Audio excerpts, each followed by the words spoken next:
అరే తిరుపతిలో కొంచెం అర్జెంట్ గా బండి ఇవ్వరా. ఎందుకురా నీకు బండి? అమ్మకి బాగోలేదురా, అర్జెంట్ గా హాస్పిటల్కి వెళ్ళాలి.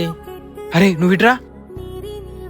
రే వాడికి బండి ఇవ్వకు, వాడు సరైనోడు కాదు. వాడు ఇంకో రీజన్ చెప్పినట్టయితే బండి ఇచ్చావని కాదు, కానీ వాడు అమ్మకు బాగాలేదన్నాడు. ఇలాంటప్పుడే కదరా ఫ్రెండ్ ఆదుకునేది. రే బండి ఆసుకెళ్ళు, అమ్మ జాగ్రత్త. ఫోన్ అవుతుంది చూడు.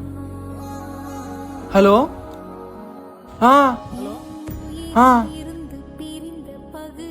రే నీకు చెప్పానా వాడికి బండి వద్దని? వాడికి యాక్సిడెంట్ అయిందంట. బండి ఎలా ఉందా పదా. అరే అడుగురా. రే నీకు చెప్పానా వీడికి బండి వద్దని? ఇప్పుడు చూడు బండి కొల్ల కొల్ల అయిపోయింది. అరే బండి పోతే ఇంకోటి కొనుక్కుంటాను రా, కానీ వీడికి ఏమన్నా అయితే ఒక అమ్మ కొడుకు, నా ప్రాణ స్నేహితుని మిస్ అవుతాను రా. Black status of this fake society.